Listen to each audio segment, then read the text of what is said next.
Alright guys, we're going to start checking out, I was going to say Bylif because we were just playing Bylif on Smash, but Lif. Mythic Lif. Now, we had a good idea of his stats from him in the story mode, and we knew he had 42 HP from the trailer. So, everything else is as follows. He has 38 attack, 30 speed, 34 defense, and 29 res. We said most likely he was going to be between 3 points, 1 to 3 points difference from Bylif. Sorry. I just played Bylif in Smash. Lif in the story. So let's see. So Lif has in the story has 45 HP, so 3 difference from Lif we have now. 56 attack is actually just 56 minus 16, 40, so between 2-point difference. 33 speed versus 30, 3-point difference. 37 defense versus 34, 3-point difference, and then 31 res versus 29 res, so 2-point difference. So yeah, very, very minute differences. So that's why I wasn't very excited about checking him out, because most likely we're just gonna get exactly as we expected, which is exactly what we got. So yeah, he has attack super boon, speed res super bane. So that takes him to 42 attack. With his sword, that gets him to 58 base. And then with his ability, which is plus for everything, that's 62 base. So yeah, he hits really, really, really hard. And he gets instant open to future, which is 50% of his defense going into... It's essentially a supercharged bonfire of healing. So that's... His first shot is devastating. So if you touch Lif, you hit Lif, and he doesn't die, considering he has distant counter, he has the ability to prevent... Well, it doesn't prevent anything. As long as you can absorb the shot and open the future hits you, chances are you die and he heals up 25% of that damage into HP. So yeah, he's really, really scary. So overall BST is 173, and yeah, he is exactly as we expected, just from the fact that we had him in the game already, and his stats didn't change much. So once again, he has Becker. I can't say it. So plus 4 to all stats, so long as he was within 3 spaces of an ally. Additionally, he makes a guarantee of follow-up attack, which, by the way, that can be used offensively. So as long as you have an ally within 3 spaces, he can move up. And if there's an ally within 3 spaces, he can still double, which is impressive because Time's Pulse drops open the future to 2 cooldown. So he attacks, they attack, and then his third shot is going to be open the future. So he's probably going to kill whatever he attacks twice if he gets to land 2 shots on them. And if they don't kill him 1 shot, he's probably going to win the fight. So his sword is really good. By the way, do you guys realize Becker is so much better than Alfonse's the Fouch? No. What is it called? I don't even remember what it's called anymore. I haven't used Alfonse in forever. Vanger. It's so much better than the Vanger. Alfonse uses the Vanger, but now we understand why he switched swords.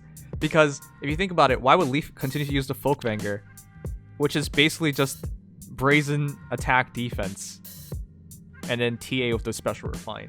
Why would he use it? He wouldn't. So it makes sense. That's why he's using. You know, if he used the Vanger, it would have made more sense in terms of the story. It'd be like, oh, that is Alfonse, or maybe he killed Alfonse and took his sword, or something like that. But you know, the Vanger is so much better. Our chat's been glitching all day, guys, so it's gonna double. Nothing I can do about it. I've tried resetting it a few times. Anyways, and then Deadly Balance. So what makes him really good is just a combination of all his skills, which, by the way, you shouldn't change any of his skills. So Vanger, Open the Future, Distant Counter, Deadly Balance, and Time's Pulse.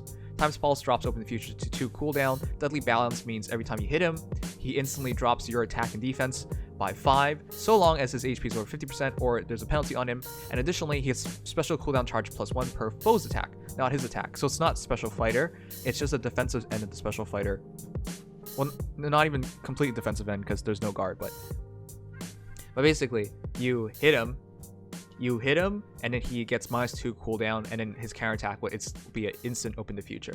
And he has this encounter, and his res is pretty decent because it's not really 29 res. Respectively, he should probably get the +4 bonus, so it's 33 res.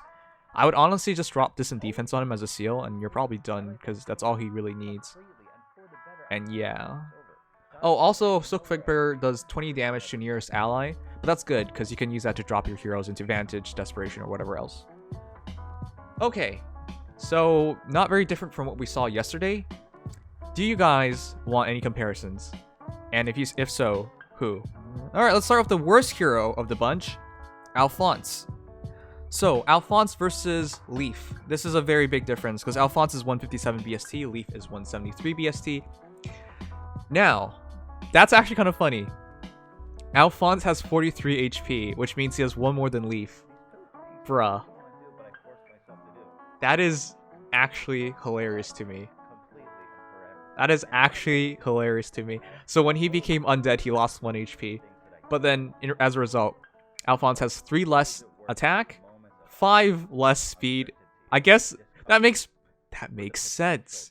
If you have no muscles and you're powered by like magic, so your body mass is like as light as possible, of course you'll be faster.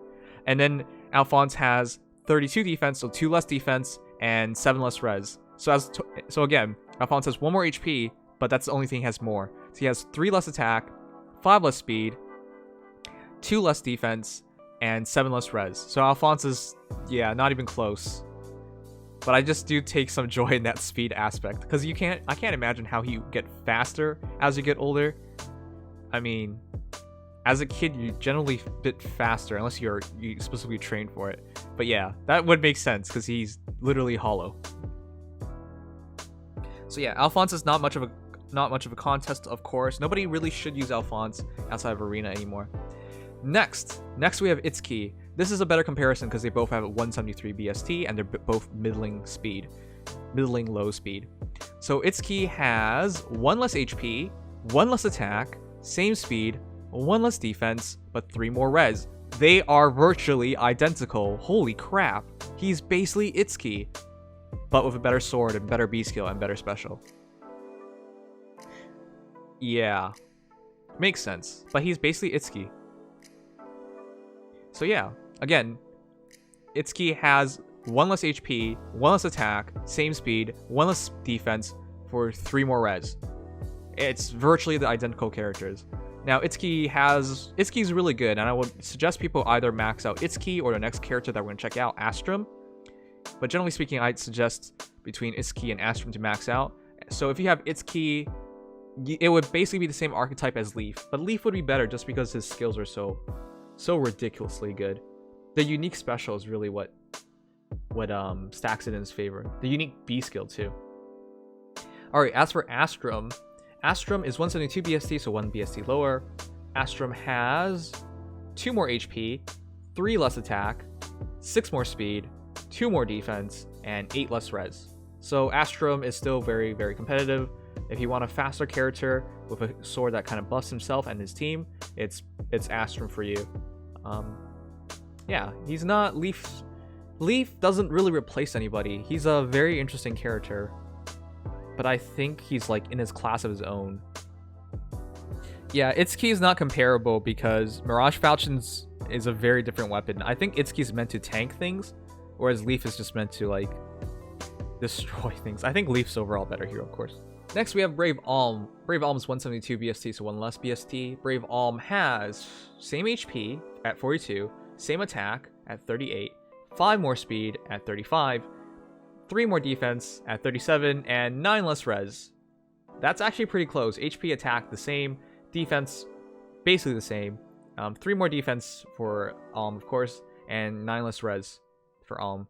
So Lif, it's better for Lif to have more res because he has this encounter, and he's meant to take a shot from afar. But yeah, I don't think there's much more to say about Lif. He's very, very, very good. There's not a lot of comparables just because of how he works. This guy can actually double on both phases. Now, it's not a brave double, but you can hit him, then he hits you back. Then you hit him, then he hits you back. So if you don't kill him, you're in trouble. Basically, the entire idea with Lif is tank a shot and then you win, because Open the Future heals him up a ton. And I don't think a lot of characters can take Open the Future, especially when he's hitting so hard. Anyways, that is Lif. I don't think there's much more to say about him. If you are lacking a red hero, I don't think you would be though. But if you're lacking a defensive red hero, but he's actually both phases, but more skewed towards defense. If you're just lacking a really good red hero, I would go for Lif. Gotta remember, there's female Byleth on the board as well, as well as legendary Eliwood. Both characters are very, very good. And you should also go for colorless because there's also Lif. Legendary Lif, Archer Lif, really, really good as well. So yeah, I think the banner is overall pretty good. I'm not going to pull because I need to save my orbs up for whatever anniversary is going to show up as. I might use a few orbs anyways because it's an 8% banner and red's super good and colorless is super good. I might go for Lif honestly, but colorless Lif. But yeah, I don't think he's really necessary. He's amazing, but I don't think he's really necessary. The best thing about Lif I like is just the fact that he can set you up into Vantage or Desperation just by if your nearest ally, and you can control it because it's literally your nearest ally takes 20 damage. So if you put somebody right next to him, you can guarantee that hero takes 20 damage and gets Vantage or Desperation, and 20 is enough to set you into it. I think that's probably the best part about him, aside from the fact that he kills really easily.